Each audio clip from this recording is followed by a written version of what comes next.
Ngiyayikhetha inkosi yethu Nyazizulu. Amen. Ngibingelele kumaNazaretha wonke phakathi kwendawo egameni lenkosi yethu Nyazizulu. Amen. MaNazaretha siyabonga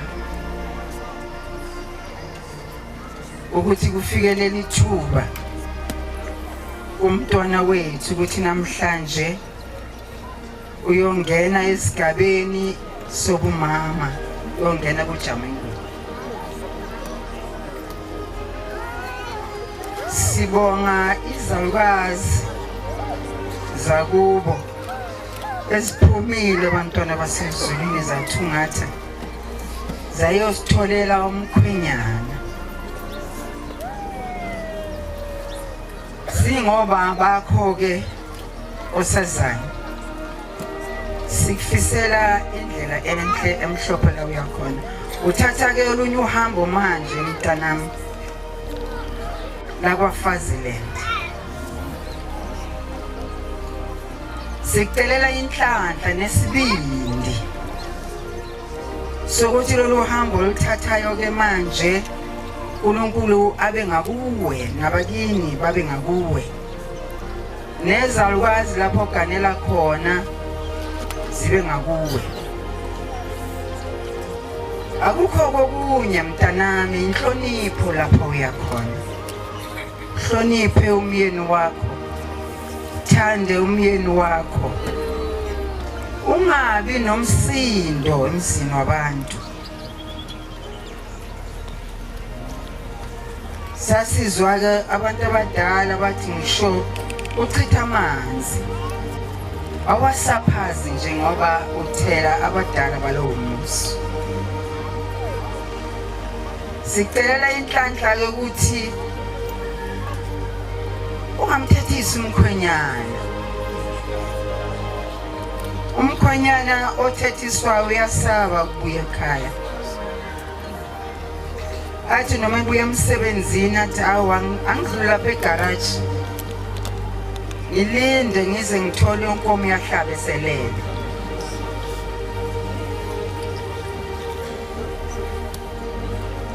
Uzenza isilima ke emzini kanami. Ungathi mina ngifike la ekhaya nama-degree wami. La ekhaya kuthathwe unkosikazi ozovusa umuzi. Uyalaphana uyovusa umuzi wendoda. Awugani umyeni wakho kuphela, ukugana wonke umndeni olapho uyakhona. Kakhulukazi mntanami, ingathi umngani wakho akube umamazala wakho. Noma kwenzakalani lapha ya emzini awubike ekhaya.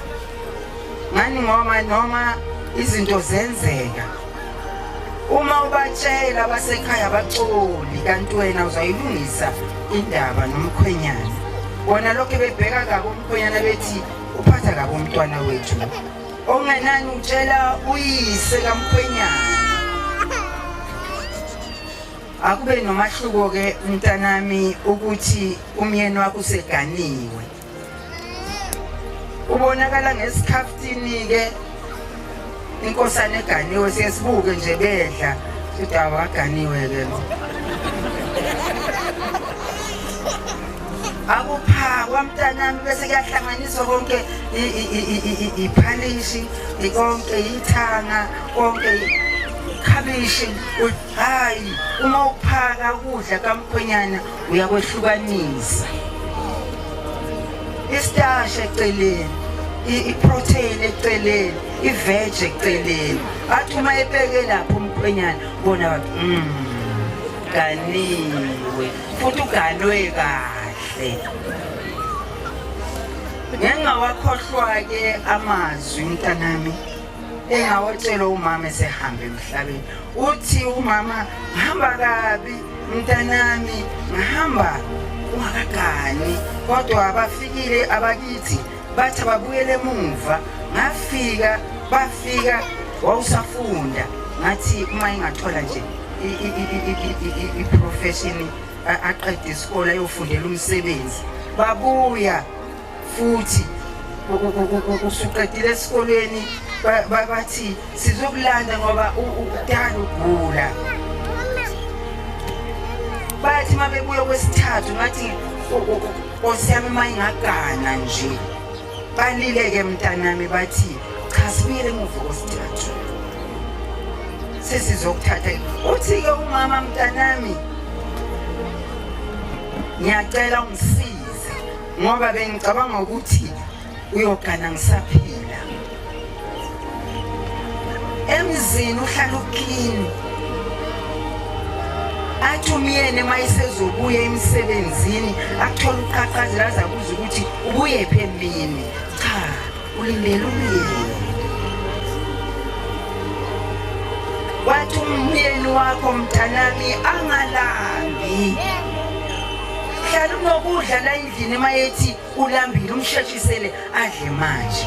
Wathi umama emendweni wakho mntanami khona kuyoke kuthi phithi, athola isiphalaphala lapha ngaphandle. Kodwa uma ukwenzile mntanami lokho engitshela khona ukuthi angalambi, uyothi angezwa indlala yombona engena. Uthi mntanami umyeni wakhe uyofika enolaka, kodwa ungaphumi uye enyangeni mntanami, uthi uyamlungisa. Uthi inyanga yokunika usambushana iyothi ufike ukuvuvuzela ekudleni kwakhe. Wathi umama mntanami umuntu mayizohamba emhlabeni so sekuphuma ithikithi. Uthi uyabona nje elami ithikithi seliphumile ezulwini sele kuthi ngithi present. Wathi uyomvuvuzela umkhwenyana ukudla abese uyahamba emhlabeni. Wathi uyokonda mntanami ucabange ukuthi wabulawa iliyambushana. Nami-ke namhlanje mntanami ngithi noma ungamthola enolaka olunjani umkhwenyana, thandaza.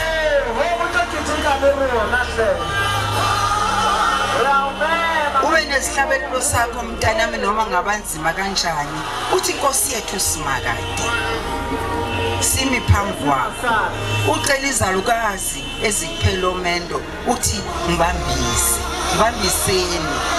Sesithi-ke kumakhosikazi intando yala ekhaya iseyinyaweni zomkhwenyana, umgeze inyawo ngoba masigeza leza nyawo suke sikhuleka. Mhlawumbe umkhwenyana akamniki imali, wolaziyo usisi wala ekhaya. Uma ebuya emsebenzini ithela amanzi endishini, mntanami kuthi uyagaqa gaqa ngamadolo, usondele kumuntu osemzini uthi baba ngicela inyawo. Hawu wayekuthanda lokhu bamakubo wazayithwishile athi kanti lapha enyaweni uma lokhu uyigeza.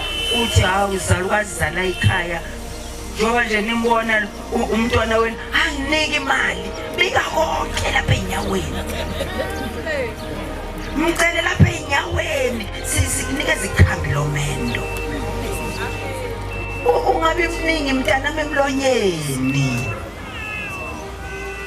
Washo njalo umama, wathi mamthethise umkhwenyana. Wathi umkhwenyana othethiswayo akabuye ekhaya uye kusaba. Ophuza amanzi mntanami ungawagwinyi. Mawubona thina xabana njalo nomkhwenyana, phuza amanzi ubusungawagwinyi. Abasakhulume abasakhuluma uma nje mntanami ngoba sizokwakha. Sicelela ingilosi enhle mntanami, uthanda abasemzini, ufike nasethempeleni uyakulo, hloniphe umkhokheli, angakhali umkhokheli ngawe. Awubantwana basezulwini sicela ushembe unyazi lwezulu asihambele naye unkosazana. Sijabulile kakhulu mntanami ukuthi unqobile, uyisibonele esihle.